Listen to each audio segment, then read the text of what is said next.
not going to sit home while my girlfriend or wife. All right, so this is what you do. You say you want me to bring it home? Because I've been there, dude. No, okay? I know what you're saying, dude. I understand. My ex-wife was out there with other men. You can't have your cake and eat it too. I get that. But at the same time, are you going to be jealous because your wife is spending time, or your future wife might be spending time with her dad a lot? See, it's not her dad. Okay, but let's just play devil's advocate across his entire 2,000+ year. Yes, but he doesn't know the extent of that. He feels it. Okay, but that's his own insecurity. That's not insecurity. That's his intuition. No, it's insecurity. No, that's what a woman would say. Ooh.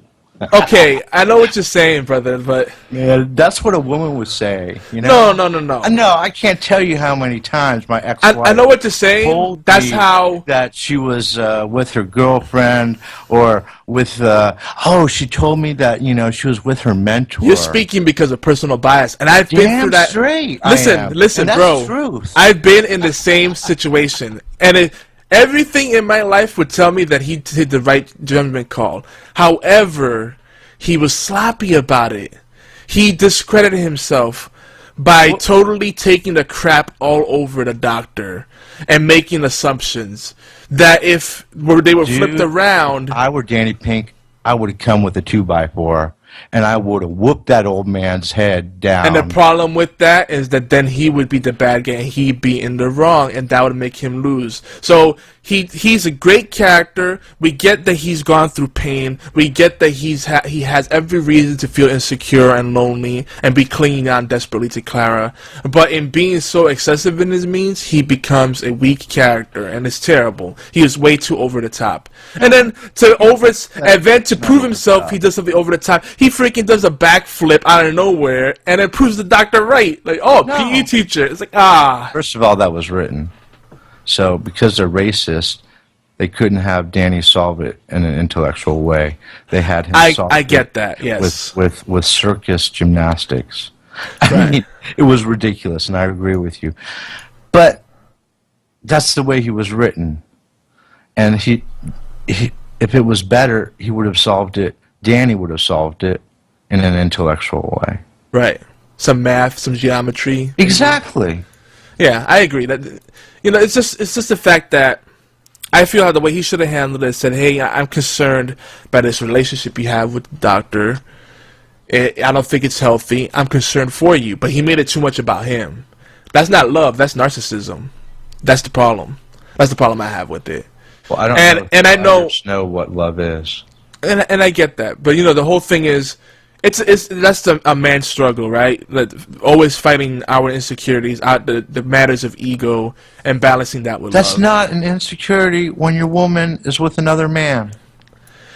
It's not insecurity if you automatically assume. So what, you're saying she can't ever deal with a man, period? I'm the only man that can be in your life in any degree, period. I'm your best friend, your father, and your lover. That's extreme. You want me to go to the Bible? I know what you're gonna say as far as biblical truth. No, because for me that's the only truth. Okay. So I'm not going to go there because I don't want to turn people off. I get that. All right. I know where you're going with it, but I'm just saying that he still handled it wrong. She spends all of her time with the doctor. Not all the time, a good amount of it. Yeah, and he doesn't feel... She spends more time with the doctor than he even knows. Right, because he doesn't... For him, time hasn't passed by. And they got time travel, right. So she's out there risking her life, putting herself in moment... Because they showed us in the, in the beginning of the show of the caretaker. She's out there in the frontiers of the universe in time, and she's in situations where she's going to die with the doctor. Not with Danny, but she's ready to die with the doctor. Yeah. Who does she love? I'll tell you who she loves more. Now, she may want to have sex with Danny, but her heart belongs to the doctor, and that's a problem. It's a problem for Danny. Because just because she wants to have sex with Danny and not the doctor doesn't mean that she loves Danny as fully and truly as she should if she's going to be his wife and the mother of his children. And let's not forget how she blurted out that she loves him, and it just felt so insincere. Yeah, I mean, okay, they can all be having these intuitions, especially after she met Orson Pink. She knows now that they're supposed to have a child together, her and Danny Pink. But her loyalties belong to the doctor up until this moment of Kill the Moon. Mm-hmm. And isn't that ironic? Because the doctor gave her the opportunity to be the hero, and she freaked out, and she's angry. She was angry that she had to accept the responsibility of being a hero. Yeah. That's what all the anger is about at the end. I mean, she's not mad at the doctor because the doctor sucks. She's mad at the doctor because he didn't save the day, and he made her save the day. So, in effect, she complained. She was like, "How dare you believe in me? How dare you respect me as an equal?" Because that's what the doctor did. He gave her the respect of an equal. He even said it. He said it. Yeah. He said that I knew that in the end, I know that in the end you'll always make the right choice. Right. So, I don't know. I think there's a lot of interesting things that are going to take place here. Hey, we got some tension in this episode. We did. Things are finally set in motion. I think he had the wake-up call he needed to have. Well, if she comes back or not, I think he's going to do some reflection, some soul-searching, some personal development, if you will. But there's a lot of good nuggets, and I mean, we'll talk about this more in our next official episode, but a lot of good nuggets in Kill the Moon. You know, some of it felt like pandering. Some of it felt necessary. I like how they just threw in the fact that the president was a she. You know, was that really meant to be important, or is it more pandering? I don't know. I picked up on that.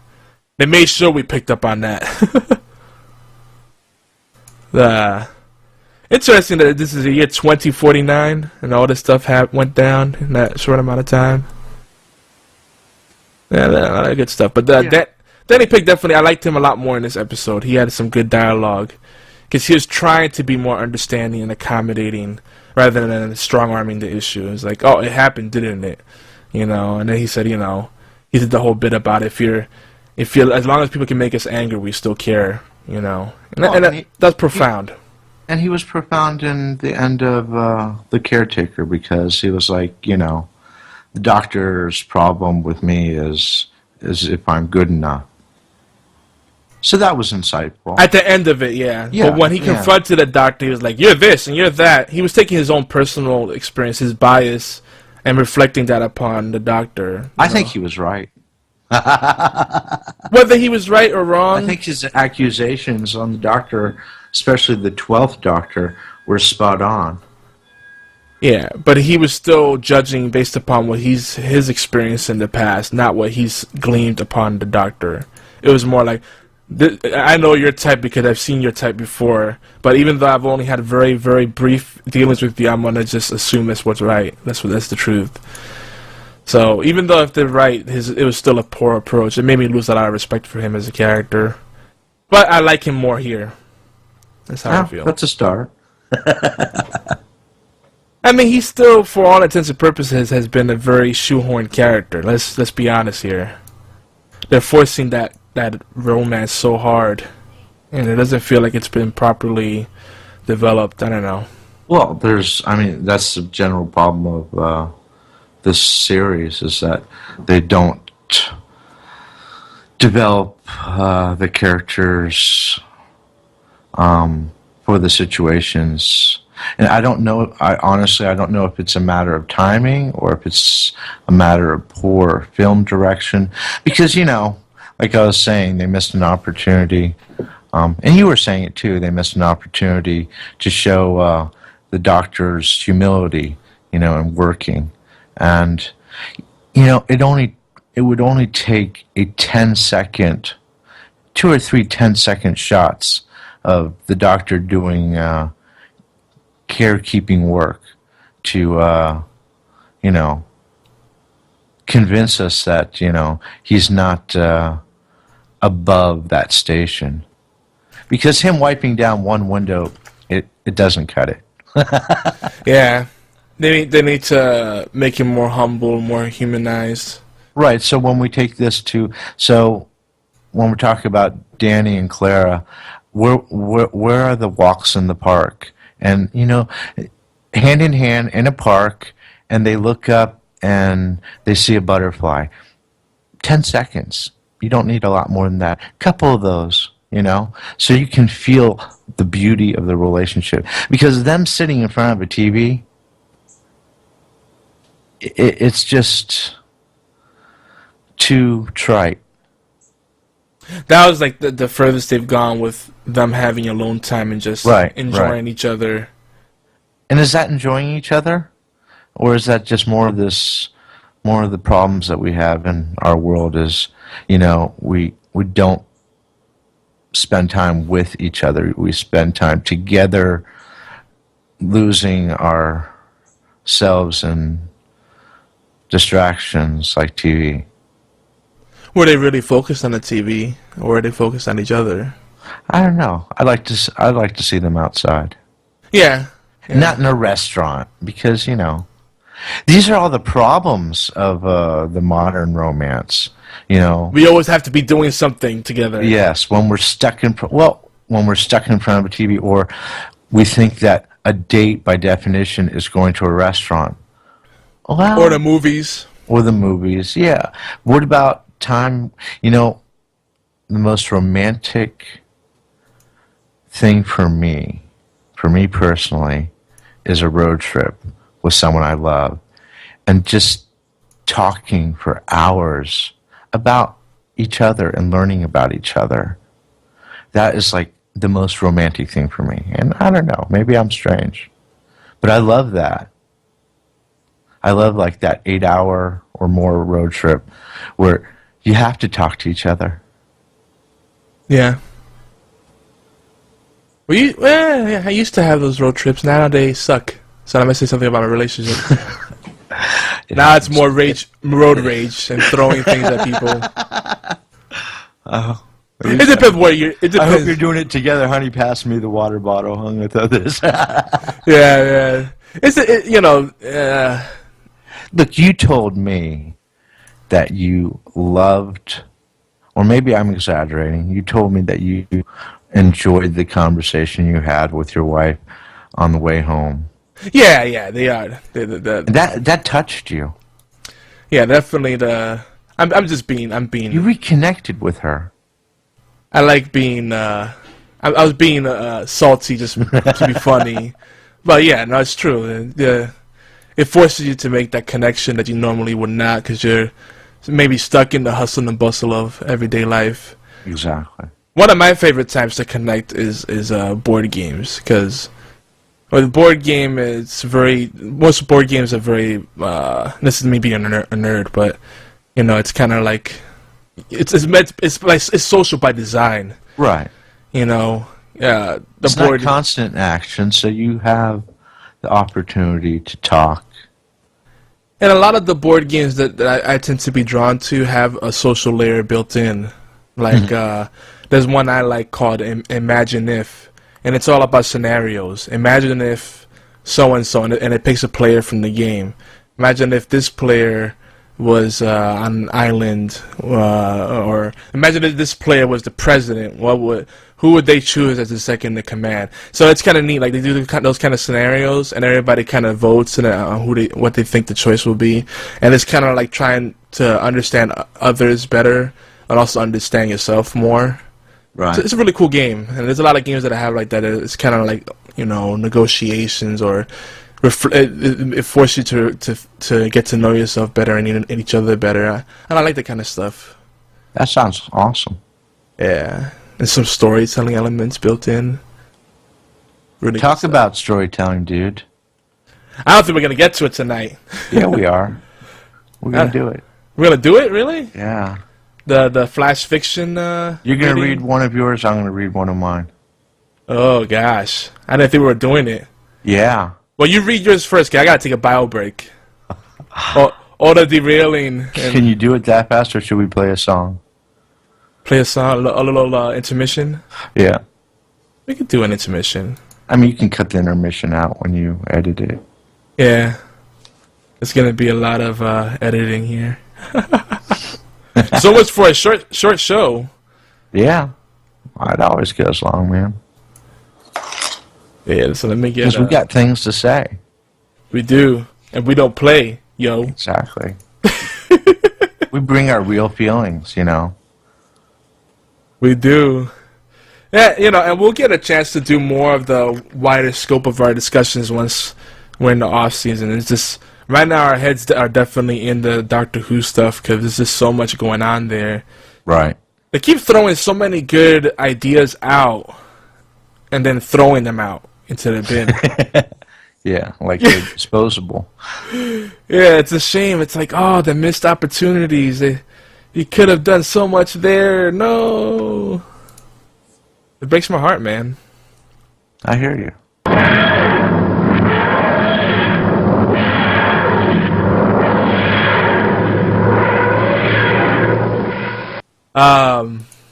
Actually, it's having this before my vlog. I usually do the vlog early in the day on Sundays. Right. Having our bonus episode before the vlog gives me some more stuff to think about, reflect upon. Because I like what Matt was saying about you know, his personal goals on podcasting. I think he represents the majority of podcasters, and it's like I hope I captured that in my article, because, you know, I feel. It's not just the opinion of podcasters, dude. That's how bloggers feel. Bloggers and kind of creatives as a whole, you could say.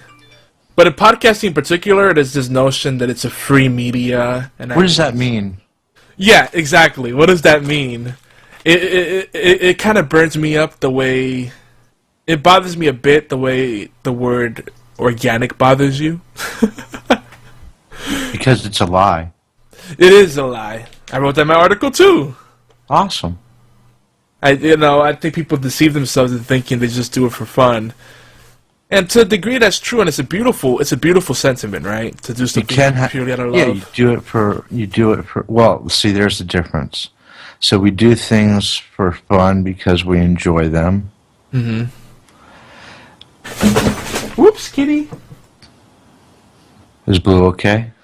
I heard that. Yeah, she's exploring. I don't have food there. Okay, keep going. So I'm sorry, no, it's not just okay. It's awesome. Have fun. You know. My only, and it's a personal concern, is we're kind of creating relationships. Yeah. When we take things public. Yeah. Yeah, and that leads to expectations, and it also leads to even deeper responsibilities, like, you know, what am I putting, you know, what words am I putting in their heart and brain? So yeah. And you know me, I take that, that's... Well, I do too. Like, I don't... To me, it's not about the production quality or...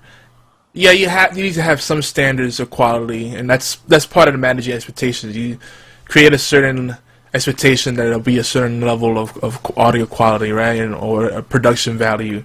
But right. I think the more important responsibility, and I use that word because I don't think there is a better word, is that, like you said, you know, if you're putting a message out there, make sure you're putting something worthwhile into people's hearts and minds. There is a responsibility there, because there's so much junk already in the world.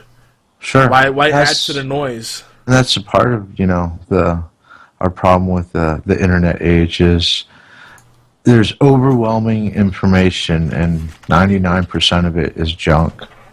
Yep. And it feels like actually one of the stories I have it in my head, but I didn't get a chance to write it.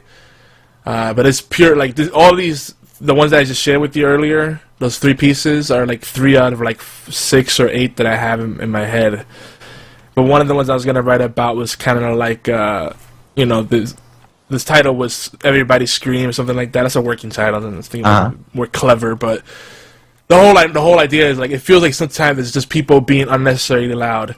Like the words turn into this place, and I see it literally in my life. Like, why are we screaming at each other? I'm right here. Like people screaming. Like I see this all the time in my life. People screaming at each other because we don't think we're being heard.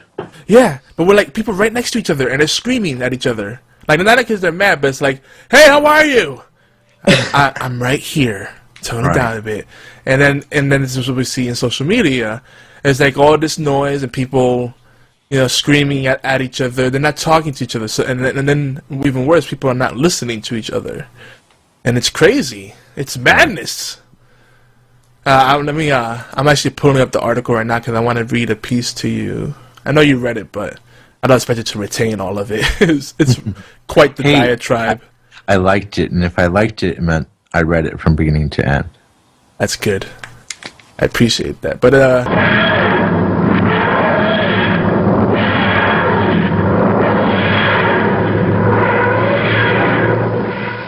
I mean, you guys could read it if you want. GeekyAntics.net/blog. But yeah, like the Zombie Life podcast, they wrote, "Podcasting is the only truly free media left. We don't do it for money. We enjoy it." Well, see, that like I feel that makes it seem like if we do it for money, we can't enjoy it, or vice versa. You know? I think what's free about it is that there's a freedom of the expression, and everybody could turn podcasting into what they want it to be. But as that, you know, I feel like because we are serious about it, or if you want to make money out of it, or make it into something that's central to your strategies, your career, does that necessarily make it less authentic, less free? Well, that's interesting because, you know, where I think you and I are coming from is that if it's free, that means we have the freedom to take it as seriously as we ever could in our hearts, because someone isn't paying us, and therefore they are not in control of it, and therefore we can bring us, not simply unreserved, but we can bring the best of us, and nobody can stop us from bringing the best. So that's how I would take it. You know, so don't tell me that you don't take it seriously and you don't do your best because you're not getting paid. Because when you're getting paid, you're doing what someone else is telling you to do. Mm-hmm. Yeah. And, you know, even as an entrepreneur, I can tell you that I was not free to do what I wanted. Oh, yeah. Because worse than an actual boss in a company that works over you is a client that pays you. They are 10 times more difficult and challenging to satisfy. So I felt as an entrepreneur, as a owner of my own company, I felt more controlled and manipulated and enslaved to my clients than I ever did to a boss where I was an employee. Yep. Because that client, if he called me up and said, "You know what, I'm really unhappy with what you're doing. Have a nice life," that could mean that 50 of my employees could be unemployed. So I had the responsibility that 50 families could not have food next month if I did what I wanted. That was some pressure.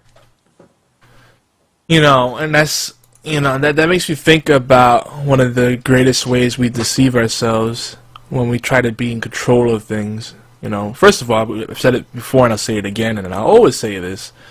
The illusion here is that we have control. Control is an illusion. To have complete control, at least. Yes, it is an illusion. And it's a terrible thing to pursue. It is, because you'll go crazy. You'll drive yourself mad. I've been there before, trust me. Not a fun place. But the other, you know, the thing is, we always have someone that we answer to. And I'm not talking about, you know, a great being that rules above us, you know. Right. We're not going to go there right now. We have ourselves to answer to. Yeah. And we have the people that depend on us to answer to. Yeah, whenever we create something, whenever we put content out there, the moment it's put into a public space, there's a responsibility there. We can either add to the noise, or we can give some people a thing of value. So I take that. I take that responsibility. I know you do too. And now that you mentioned that, I have to take this moment to say, I do forgive my ex-wife. Okay. And I'm sorry I said things that I said publicly. Oh, when we went into the Danny Pink rant? Yeah, exactly. That well, was you know, my error. It's hard to separate our personal bias from whenever we, you know, that's part of our worldview, right? So every time I mean, if you don't... Look, truth can't just be abstract. It has to be real. You have to understand it and know it in your life. Yeah. There needs to be something we can relate, you know, things to. Exactly. For it to make because, sense you know, if I say, okay, Danny is justified because I said so. No, I explained why my own experience in that situation is relevant to why I understood what Danny did what he did. And like I said, I totally understand where he came from. I just think that he made himself look weak in the process. Right. You know, in the sentiment, I completely relate to it. Trust me. I mean, you know, one of the most romantic thing I did probably in my life was while she was not home. Let's put it that way. I wrote a poem and a song across the entire side of one wall with a permanent marker. With permanent marker? Yes. She got pissed off. Oh yeah, it took her 2 days and 3 coats of paint to cover it up. But it's there. It's buried in time. There's a certain beauty to that too. Yes, there is. You know, it's funny how things that can be romantic and good and sweet can also be perceived as bad or annoying or insecure or clingy or obsessive. It depends where the person's coming from in their life and whether they're ready to receive that gift. Right. So that's But yeah, I mean, she thought that I was insane because I did that. Who would do such a thing? Who would write in a permanent marker the feelings of their heart on the wall? Isn't that funny? It's kind of funny too how like I know that sometimes people could watch something in a movie or a show and like be completely smitten by that, and they're like, they love it because deep down inside they wish they could have that in their life. Then they get something like that and they don't know what to do with it. Sure. It goes back to what we said about, you know, the world being desensitized by media. It's weird. We're in a weird place right now. We are. But so are we gonna do the flash fiction? Yeah, I want you to read. I want you to read your flash fiction, dude. Which one? I want you to. I think I like Punch the World the most. Really? Okay. Here we go. I'm gonna try to do my best effort doing this live reading. It's not something that I've done too often. I'm good with writing, but not so much with the reading out loud. Just takes practice, dude. You know, I've done it before. I don't know. It's not my forte. Now, if it's children's book, I'm usually good with that. 'Cause I've volunteered at like those Head Start places. Uh-huh. You know, and that's like that beautiful age for kids. Like, they're old enough to rationalize and use logic and put things together, understand and appreciate storytelling. You know, but they still had the curiosity and the innocence of youth.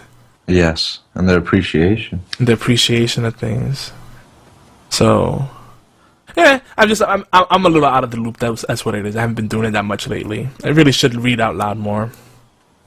Beyond reading to the children and grandchildren, it's a little different, you know. But here we go. I heard you talking to your granddaughter, and it was so cute. It was so wonderful. I loved it.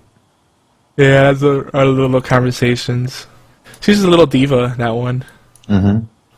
I don't know if you picked up on it, but she's using some big words already. Not that bad words, but I'm like, whoa, where did you get that word from? She kept saying she was going to turn me to stone. I'm like, why me?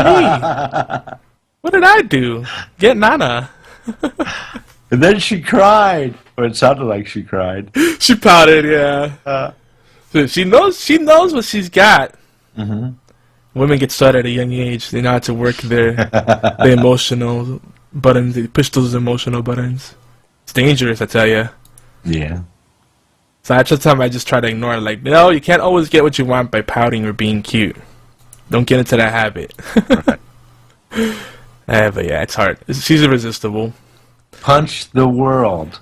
Yes, punch the world. All right. So I want to preface this by saying I had actually this is probably the truest flash fiction I've ever put together, because I got these done like almost right before the show.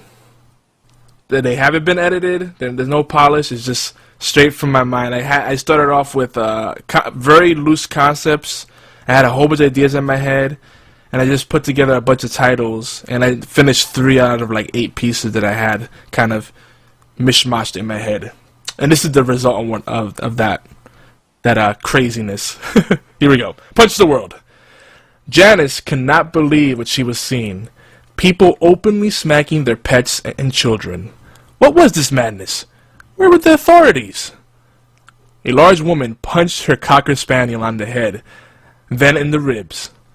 Janice finally could not take it and blurted out, "Ma'am, please stop abusing the poor animal." The portly woman replied, "Oh, it's okay, dear.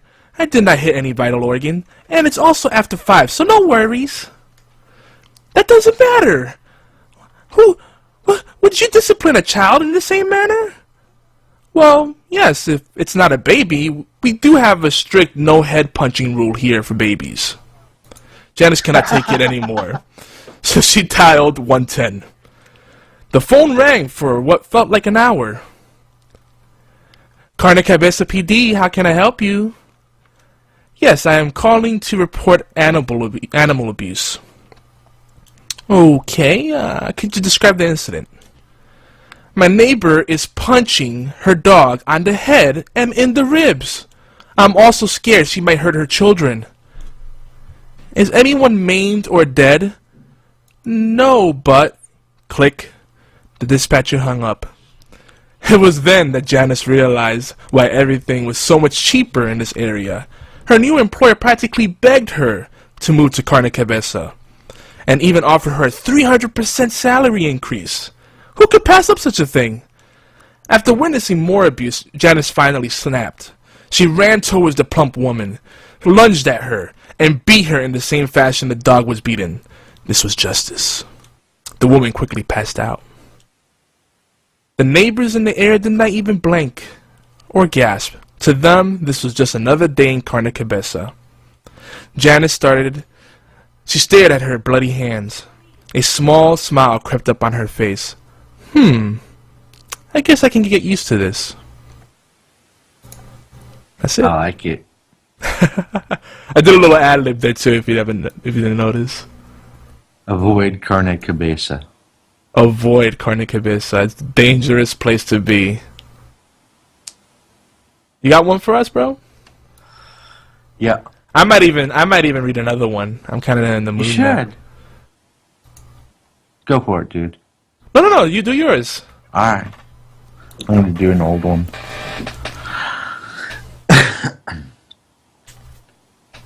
I wish I could do the voices like you. See, you did a great reading. Did I? Yes. I started to get into it, bro. You did. I love dialogue. Like you saw that first piece I put up on the gang site, the Fisher Price, My First Spaceship. Yeah. I love dialogue. You're very good at it. Thanks, bro. I appreciate that. That makes me feel good. You're welcome, bro. I can't wait. I definitely want to. I hate. You know how much I hate when people say they're too busy. I'm not too busy. I just need to learn to shuffle some things around. I want to make more time for my writing. You should. Unfortunately, you know, I'm in that place as we discussed where I'm like doing the things that pay the bills. Yes. And as much as I love writing, just like I love game development, they're not quick paths to money unless you're well established in those spaces. Right. So, share your part with us. All right. This is called The Greatest Show on Earth is on Andaman Road. Oh, I know this one. You might know this one. I know this one. I think I see something moving in the trees. Donna gasped and pointed to a group of nearby trees as the tour bus inched down Andaman Road. George threw a bunch of bananas through his open window. Two young Jarawa scampered from behind bushes to the bananas laying at the side of the road. Their eyes looked so full of joy. Donna snapped pictures with her iPhone. The Jarawa young clicked and chanted. They stretched out their little hands and moved their fingers as if squeezing fruit. OMG, said Donna. I think they want more, George.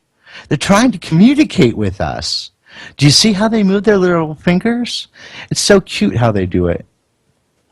A third, Jarawa Young, appeared. He was holding an empty 2-liter plastic bottle of Coca-Cola. He started to dance. His little black penis jiggled as he danced for the people on the bus. Do you think they like Coke? George wondered aloud, and threw the half-full can out the window. Cola exploded from the can, and 3 Jarawa dove for it. The victor pushed his lips forward against the top of the upside-down can to catch the last drops of cola. George laughed. A thin old Indian man with black skin and pink lips started yelling at George in perfect British English. Are all Europeans so primitive in your consciousness? These are human children. You are the animal. The Jarawa are not monkeys. Mind your business, George replied. We paid €100 each for our seats. We're all here for the show. Are you here for something else? The old man smiled as he continued to point his video recorder at George's face. I came to document the animals on the bus, he finally answered George. That's it. All right. I was making sure it was done. And for a second, I thought I was going to get disconnected again. All right, well, I'm actually having lots of fun. You having fun? I am. Unfortunately, I think I'm going to try to wrap it up soon because I don't know when it's going to cut us off again. Yeah. The video's going to be... You're going to have hours of editing. Well, fortunately... Oh, yeah. I just thought about... But you're going to have to piece together... Well, you're going to have to splice together all those dropped calls. Well, there's two. I have 2 videos because I accidentally derped and I actually no, it's one contiguous video, so I'd be fine. So I could just rip the audio from there. Right. I have to edit the audio from that point. So it won't be too bad, but unfortunately, I won't have a nice video on Twitch because it wouldn't connect at first. It was right. That was weird. That was. Well, it was a sign, man. It's not just weird. I know. There's no such thing as coincidence. Well, I don't know, you know. That's been always one of my big problems in life. Is maybe I'm working too hard? Can be. This is my day to unplug. Yeah. It's possible. It's possible. I'll read, I think I'll read one more. We'll see how that goes. I was in my flow and then I disconnected, and it just messed me up, man. But here we go. This one's called Mrs. Busy Work. Alright, ready? Ready, dude. Mrs. Busy Work, here we go. Honey, I'm awfully busy today. Can this wait? Wilfredo was very perplexed. Why did all this have to be done now? He has deadlines out the wazoo. Or is it up the wazoo? No matter. As it was, he would be lucky to get any sleep in the coming weeks. In spite of his pleas, his wife, Suki, insisted. No, this needs to be done now. Today was the day Sally decided that Suki. See, this is unedited. I decided I liked Suki better. There's a reason for it. See, this is why you have to have some time to prepare these things. But anyway, today was the day that Suki decided that everyone would take on the urgent tasks of relacing all shoes, shuffling furniture about, cleaning the fridge, vacuuming every nook and cranny, and mastering the absolutely mundane. As usual, these plans, quote unquote, were executed on a whim. There was no distinction between want and need. Every task was treated as if thousands of lives depended on them. They didn't. The kids played it smart. After bathing the dogs and mowing the lawn, they magically disappeared. Wilfredo continued to break his back as Suki barked unrelenting orders. No, no, no! That's not how I want you to load the dishwasher. Do it this way. Sweetheart, I read the manual and this model has sprinkler arms in the middle. Every dish should face the center. Well, I don't care what the manual says. I want it done my way. Wilfredo thought to himself, this is going to be a long day. I hear a complaint there. Well, that was plainly obvious when I'm talking about something that's happened in my life quite often. It's important, for writing to be based on our experience, based on our dramas. Well, I hope when people read that, I hope they find it comical, and I hope they realize they're not alone. And it's kind of something you always have to work towards. I think in human relationships, everybody has their own definition of what's important. Unfortunately, what happens is that sometimes there's folks that don't have purpose or enough to keep them busy, so they fill it with busy work or just silly things, and then they drag other people into it. And the thing is, if we have a tough choice to make as when we have our loved ones to deal with, if we make little of those things that we know are busy work, they don't really have that much value, then we make that person feel like they're less, Right. So you have to be sensitive to that. So you have to kind of do those things, but at some point you have to draw a line. It's tough, relationship of any kind, especially in a marriage, or a long-term relationship. You have to really make those tough calls. Because you could burn out very easily, and then you come to a very ugly place. But you definitely have to approach it with humor and realize how silly it is sometimes. Just the other day, it's like, I'm like, does this have to happen now? Like, so sometimes the things are on a whim. It's like 3 o'clock in the morning. Hey, let's clean. What? I'm winding down. Or it'll be something like, hey, I'm working on this quantum physics equation. Let's help me figure this out. Dude, my brain checked out like 2 hours ago. Really? That's part of being in a relationship, is trying to get more in sync, and it's an ongoing thing. Right. The problem is that I think when we look at popular media, mainstream media, there's this unrealistic expectation created that when you find the right person, you're always gonna know where they're at and always be on the same page. You'll never argue, and things will just line up. And yeah, good luck with that. If that's what you're looking for, you're never gonna find it.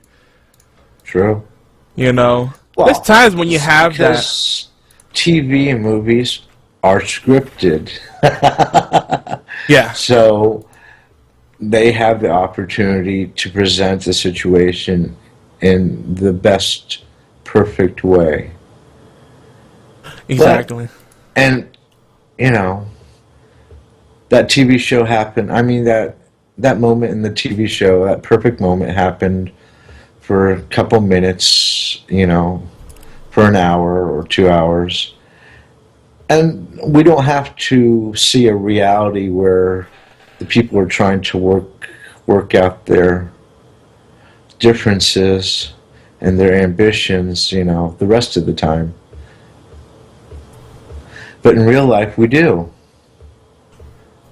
We have to keep working at listening to each other and helping each other, you know, have a beautiful life. And that gets hard because we get busy. Well, it's like, I think the biggest thing is being able to stop long enough to be able to see beyond yourself. Right.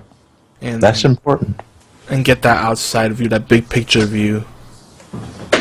A lot of times we don't see that because we're so stuck, we're deep in the trenches, or we're so consumed by what's immediately in front of us. We need time, and we need some silence, actually, to get a bigger picture. Yep. Absolutely. So we could go deeper on that. You know, we could probably come back and reread some of these pieces during the main show. I don't want people that normally listen to those to miss out. Mm-hmm. So these are, maybe they'll get the more polished version. Or you can edit it. Or edit it. Yeah, you could edit out our mispronunciations. Oh. Our stumbles. Our stumbles. We keep it real, though. Yeah, all right, one more piece. Real. Just nobody will admire us. Oh, stop it. People should love but for they your don't. flaws, not in spite. No, I think our community does. I think our community is classy and more refined and more in touch with truth and justice and beauty. They've shown us that. They have. They're not like the charlatans that live these fake lives, put on these masks. I like to believe that. We love you guys. We do. We love the comments. Indeed. So here we go. One more. Virtual reality television. This is one that I did purposely with no dialogue. It's up to you whether you think it's a story or not. But it's fun. You ready, Stan? Ready. I'm debating if I'm going to do it in the voice I did before. The little salesy voice. Yes, you should. Should I? Yes. I'm gonna try to maintain it the whole time. I'm not much of a voice actor, but here we go. Put on the salesman. The new P0-T8 T0 XXL DX limited edition VRI suit supports both augmented reality and full dive virtual reality.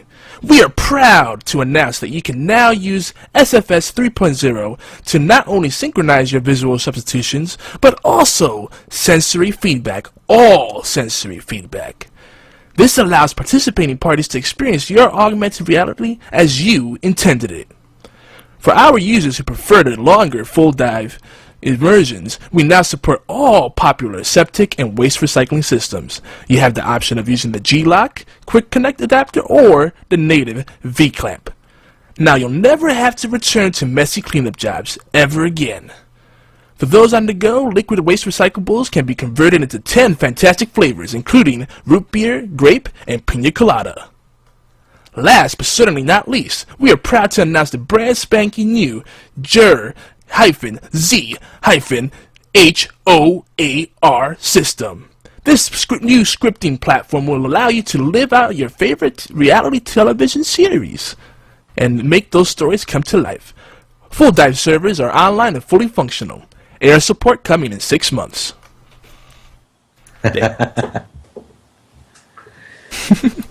And then we all become Daleks.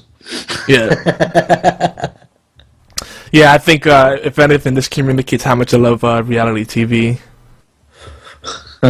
This is, and then virtual reality. Like, Like I've been really into anime talk. Here you go, perfect segue.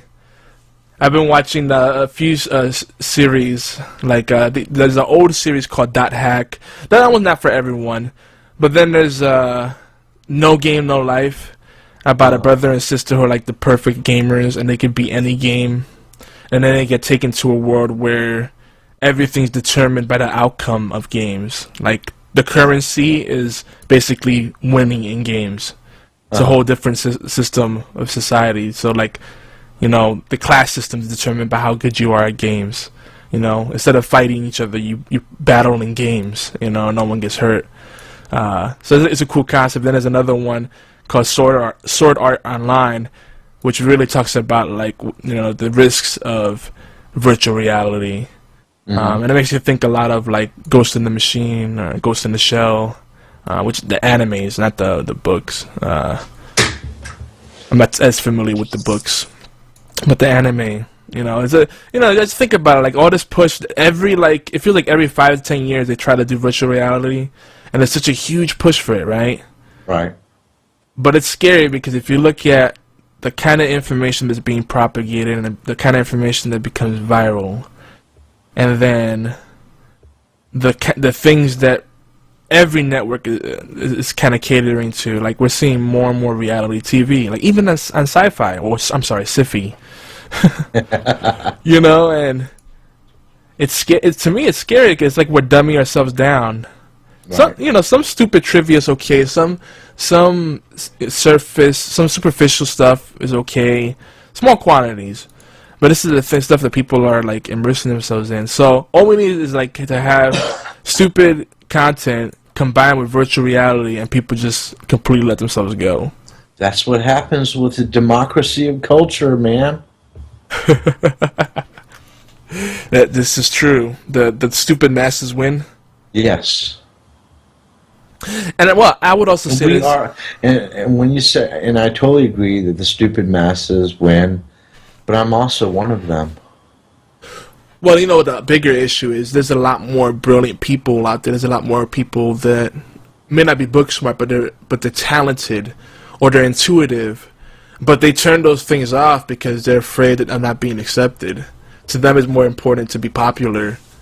And that's kind of the lesson most reality television is about. It's like, oh, don't do things of value, or don't bring goodness in the world. Just make sure you have lots of friends, quote unquote. They're not real friends. Be popular. It's high school all over again. Yes, it is. You know. So I just thought about it. Like that whole piece came from the idea of like, eventually we're gonna be people in these like full suits, kind of like in Dune. We're gonna be, you know, eating and drinking our own waste material that'll be recycled into something passable, while we go on these like long journeys into like virtual worlds because we don't want to deal with reality anymore. Right. You know, and then the bridge to that reality would be augmented reality, where it's like, oh, or maybe augmented reality might be the ultimate goal. You never know, but they might come side by side and then be improved side by side. I kind of pictured that because we already see augmented reality, where, you know, and it's smart because virtual reality, you know, MMOs, they are limited because there's only so much information you can create in those worlds. Right. So why not take the real world and take that data and that information and mold it into something that we can create feedback systems off of? So that's brilliant, and that's what augmented reality is trying to do. But it's still like in a very, you know, beta kind of phase. But imagine if we have that happen, be more efforts to improve that. You know, oh, I don't like the way this person looks, so I'm gonna make them look different in my reality. You know, that nose is dangerous. That's kind of. I hope that I painted that picture here. The ridiculousness and scariness of it all. Yeah. You know. But I think that's a perfect place to end it because it's actually time for me to have dinner. What do you think about the story, man? I want to hear your thoughts, or any of them, not that one in particular. Well, I like you I like your stories. You definitely, you know, you come at it in a different way than I do. You bring humor. I like that. I have some darkness coming too. I could do Uh-oh. dark. But, you know, humor comes a lot more naturally. Mm-hmm. The sarcasm and whimsy. The darkness comes easily also, but when I'm in a really bad place. But I can also get myself there. I just think about something that makes me bitter and angry. It's like, there we go. So what's your favorite story so far of the lot? I still like Punch the World. That's a really risque story there. It is. You know, I wonder if people will make comments on it. Like, punching babies and animals, that's too much. I can't take it. Yeah. But I want people to know I don't agree with that stuff at all. Right. You know, but it's kind of like I feel like the world's becoming desensitized to violence, and I hope that people think about, you know, how ridiculous the behavior is. Once you start beating up animals, we're only a few steps away from beating up children and then babies. Right. Like, oh, but I never hit a baby. Well, why are you hitting your dog? Yeah. Violence begets violence, man. It does. Right, Blue? Right, baby girl? He's giving a nice little stretch. You have any other thoughts, bro? What was your creative process when you came up with the greatest store? The greatest show on Andaman Street? The greatest show on Andaman Road. Andaman Road. Yeah. I was close. I was close. Yeah, you were. So that was based on a real life photo safari, which was inspired by a short documentary about a human tribe called the Jarawa, and they are living on an island in India called Andaman Island. Well, actually, Andaman Islands. I think it's several islands, and they're kind of they're considered to be a Stone Age tribe. Their technology is Stone Age. I mean, they hunt with rocks and sticks. And there's been a difficulty in trying to preserve their area so that they can do what they do, as opposed to integrate them into modern human life, because they like what they're doing. But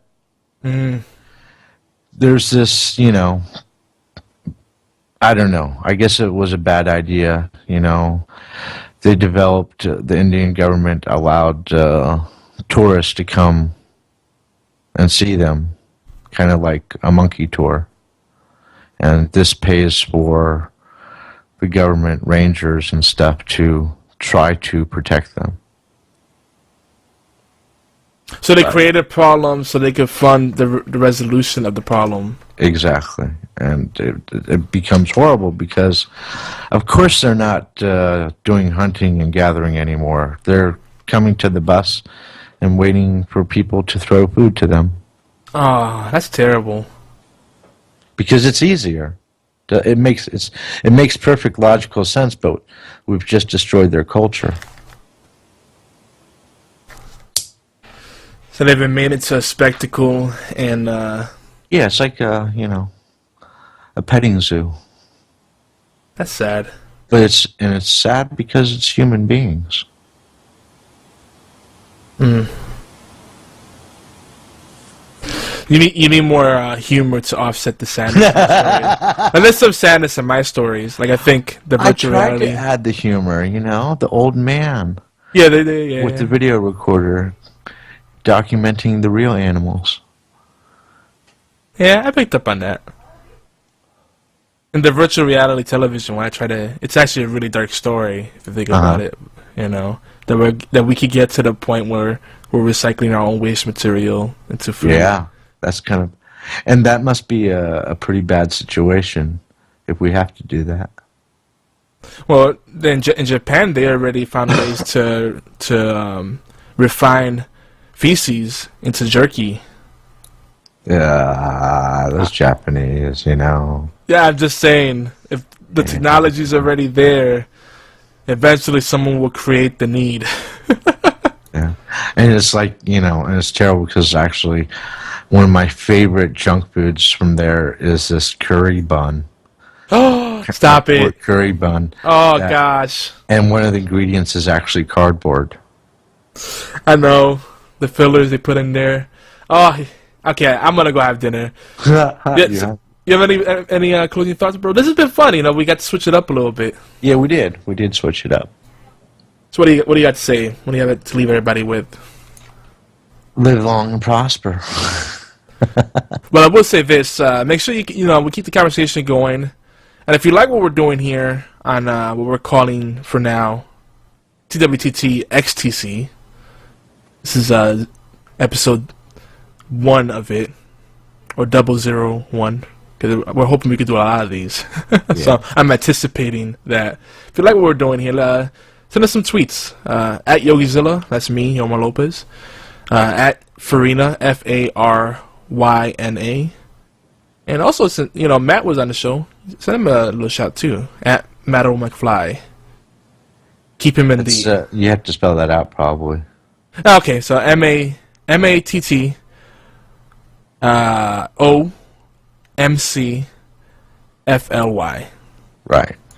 And we'll have the links up on YouTube and on the podcast description. I'm usually good about reinforcing that stuff. And of course, our voicemail line is 1-206-415-4987. That's 1-206-415-4987. And yeah. And I like to thank Stan for getting me out of my comfort zone and forcing me to read my own stuff. It's easy when someone else reads it for me.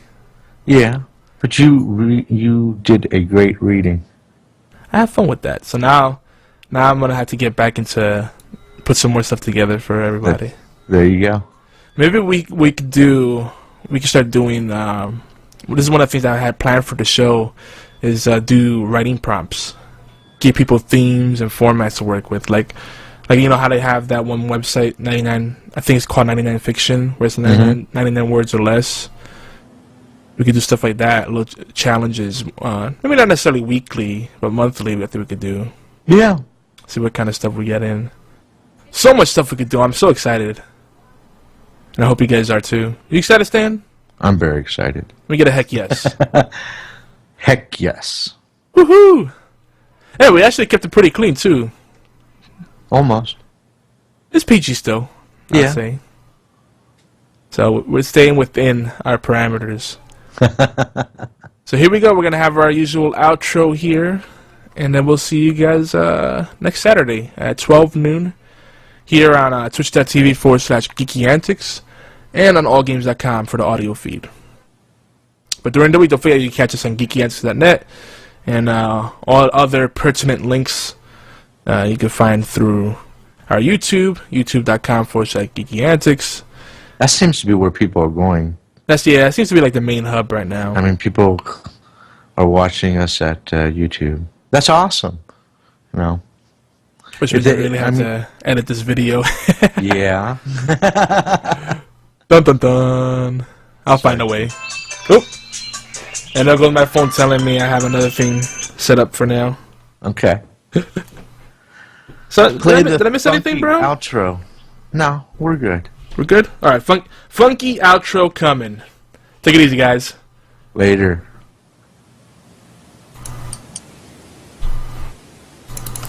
We thank you. Yomar and Stan, thank you. We thank you for every crumb, biscuit and cake you bring to the table. Because Doctor Who belongs to all of us. What you bring to the timey-wimey tea time in your live chat participation, comments, likes, shares, tweets and voicemail, all of it means the world to us. Love, true love never fails. Do you like it? If you like what we're doing, well, tell us for God's sake. Shout it from the rooftops at GeekyAntics.net. Or call it in, 206-415-4987. That's 206-415-4987. That's it. Bless you. So long. And thanks for all the fish. Hold on, it won't be that long, just a wee while, because the Timey-Wimey Tea Time will be back. We'll return next Saturday with fresh insights, questions and epiphanies about Doctor Who. And heck yes, everything geek. Maybe same bat time, absolutely the same bat channel, every Saturday. Timey-Wimey Tea Time.